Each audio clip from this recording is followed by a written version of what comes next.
Hello, everybody. Welcome back to On the Fringe. This is Dave.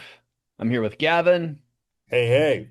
and we've got a really quick episode for you guys today about a person that you need to keep your eyes out for in the news. Horatiu Potra. Potra is a Romanian. He served in the French Légion Foreign Legion. d'Étranger. Yes, Yeah. the French Foreign Legion. He is a security expert, and he was recently arrested in Dubai trying to go to Moscow. Ooh. Yes. Ha ha. This guy's a very, So, very shadowy figure. And Gavin, why don't mhm. you tell us a little bit about this guy? So Horatio Potra was arrested in Dubai in September, getting on a flight to Moscow. He'd left Romania. He had been arrested in Romania earlier this year for involvement in what is alleged to be a possible coup against the elected Romanian government on behalf of what's the guy's first name? Calin Georgescu, who was the far right candidate in a Romanian election earlier this year, who was banned and has now also been arrested. So he skipped town. He was on a flight to Moscow. He was literally on the flight to Moscow.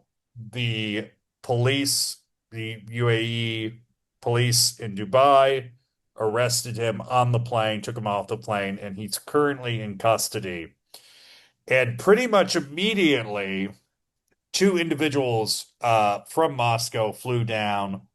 One guy named Igor Spivak, who's the head of something called the Russian Middle East Society, which we'll talk about a little bit more below, and Alexander Kalinin, who we'll also talk about. So, just to add to what Dave said, Potra is an ex-Foreign Legionnaire.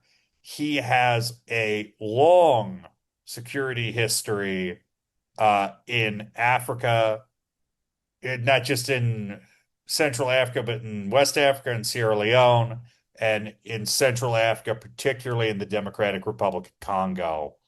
And he's made headlines earlier because he was actually kicked out of the DRC, or the majority of the people fighting for him were kicked out of the DRC by Rwandan forces at the end of last year. It was a huge fiasco, and he's just founded a lot of companies. He's done a lot of things. He used to work for the Emir of Qatar. He's again, as Dave said, he's kind of a shadowy guy. And he was working very close with Georgescu. Georgescu, who allegedly has close Russian ties. And you just want to talk about that Allegedly. allegedly. Just want to talk a little bit more about that, Dave. Yeah, so Romania had an election last year, and Mm, Georgescu won the first round in November, and he was barred from running after the Romanians found that there was meddling in the actual election from Russia. And the Russians, it looks like, set up bot networks. There was a lot of foreign influence from the Russian side. There was some interference. There was also some disinformation going on. So it did not look like it was a free and fair election in Romania. And Georgescu was charged. He will be standing trial next year. And Georgescu is far right in Romania, and he wanted to stop NATO from building what would be the largest military base in Europe, and it would be in Romania near Ukraine. And it looks mm. like now that Potra, even though he was arrested in Dubai, he was trying to get to Russia. The Russians were trying to help him get to Russia. He's decided that he will be going back to Romania to stand trial. And this is very interesting, and it ties into, as we're going to get into in a little bit, maybe a little bit of some Russian shenanigans that they're trying to pull over the Europeans. And we're going to talk really quickly about these two guys. So Igor Spivak and Alexander Kalinin. Spivak, head of the Russian Middle East Foundation, which is apparently an NGO based in Moscow. The only financial activity we could find for this was a 500 ruble fee. That's about $7 that was waived in arbitration last year. Other than that, according to publicly available data, there's no income there's no expenditure, there's nothing. This place looks like a paper cutout, which is probably what it is. That's the organization that Spivak's the head of. He's a lobbyist in the region. He spends a lot of time in the UAE, but we don't know very much about him. And again, this thing, at least financially, basically looks like it doesn't exist. Kalinin, we know a little bit more about. Also, kind of a shady guy. He's a Moldovan. He's of Moldovan nationality. He has recruited Moldovans to fight for the Russian army in the Ukraine. I think So they that stripped his passport too. I think now he's Russian. I think they he's stripped a his Russian Moldovan citizen. citizenship. Yeah, and he's a Russian citizen. A Russian citizen of Moldovan extraction, let us say. What's also interesting is that there is nothing, absolutely nothing, tying these men to Potra. Absolutely nothing. And writing publicly, there is no connection between these two individuals. And yet they flew out immediately and they were very clearly there to come to some understanding and get him on the next flight to Moscow. So, Dave, I guess the real question here is what changed his mind? Why did he decide to go back? Well, that's the say $64,000, maybe the $1 million question here. Why did this guy decide to go back? Hmm. And I've got to look for my tinfoil hat real quick. You got it around there somewhere, Dave. Oh, I do. It's right here. Okay, here we go. So I think this guy is going back, and I don't know if it's him or he and Georgescu or the Russians. These guys are willing to go down for the cause. Hmm. And they're going to go back, they're going to stand trial. And if they lose, they're going to say, okay, we'll spend time in prison, but we have the movement politically on our side. And the Russians, I think, are looking at this too and going, okay, this is very similar to what Alexei Navalny did. So Alexei Navalny Hmm. was a Russian dissident who opposed Putin for over a decade, and he was poisoned in Russia. After he was poisoned, Hmm. he was allowed to go to Germany for treatment, and he could have stayed in Germany. He made a couple of videos on YouTube. One of them is about Putin's home in Sochi. It's an interesting documentary. Check it out. If you're interested in who this guy is and a little bit more about Putin. He went back to Russia knowing full well that he was going to be arrested.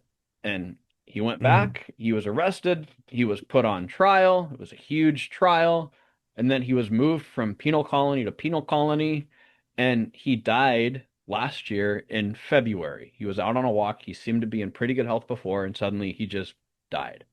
There were huge protests all over the EU for Navalny, and the EU and some Europeans saw him as a hero. They saw him as a martyr going up Hmm. against Putin. So these guys could be putting themselves, they're probably not planning on dying in Romanian prison, but Potra's saying, I'm knowingly going back to Romania. Even though I'm in prison, the cause is still going to rally behind me. And it's going to actually weaken the European Union and weaken NATO. Terrifying prospect, but I think not unlikely. Yeah, you have to remember, and I always like to remind people, Russia is run by intelligence officers. These are guys who do spend an awful lot of time trying to at least think 15 steps ahead. They don't always succeed, but that's kind of their default mode. And at the heart of this, the end game is weakening Europe.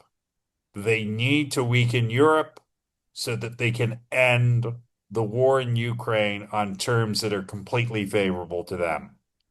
Anything less than something that can be framed as a victory over the Ukrainians is unacceptable. So, in order to do that, they're willing to create as much collateral damage as they want. They also want a Europe that is easy to interfere with, that's available for exploitation and that won't get involved in what Russia deems as its sphere of influence. And in order to do that, they're certainly involved in events in Romania, but they're also involved in pretty much every EU country that borders Ukraine. So Hungary, Slovakia, which are more and more aligned with a Russian position, but also even in Poland, where there seems to be agitation, I think is the best way of putting it, to get certain groups into a position where they would be able to potentially destabilize or even take power. So this is a small part of a larger puzzle. This is not just, okay, we're going to do a little bit of support here and this is going to last for a couple of years. This is a long-term effort. And the Yes. Russians understand that this is not going to be over in a decade. This may take 2 or 3 decades for this to actually come to fruition for them. And they're willing to put as many people on the line. They're willing to work every single avenue to weaken the European Union and ultimately weaken NATO. Even though the two Mm. organizations are completely separate, they're trying to weaken both of them because Russia sees both of them as threats to the country. If the domestic conditions in these countries are right, and the Poles are angry enough, the Hungarians, Viktor Orban has said, they're threatening to leave the EU. This could Mm. actually happen. If these countries feel they're being exploited by Brussels, they may cut and run, similar to what the British did. And I think if you have Poland, or you have Hungary, or you have Slovakia, or you have Romania potentially leave the EU, that greatly weakens it and it weakens support for Ukraine. And that's ultimately what the Russians are after. Lose support for Ukraine so we can dictate terms and we can call this a victory. And regardless of what happened during the 2 or 3 years, we ultimately held on longer than the Ukrainians could, and we won. And that's the end game right there. So again, keep your eye on the prize. Horatiu Potra might be going to prison, but he's definitely not leaving the Not leaving the headlines. headlines. No, he's Not not. leaving the He's headlines anytime soon. So keep your eyes peeled, keep your ears peeled. Mr. Poacher is going to be around for a little bit. If you have found this interesting or you would like to comment, please like, please comment, please subscribe if you're not subscribed already. Please listen to, we have at this point, somewhat extensive back catalog of episodes. Please listen to those. If this is your first episode, we appreciate our On the Fringe community. Share it if you got the time, if you have the interest, if you know someone you think would find this interesting, please share it with them. And as always, we appreciate you guys. We're here, we're on the Fringe.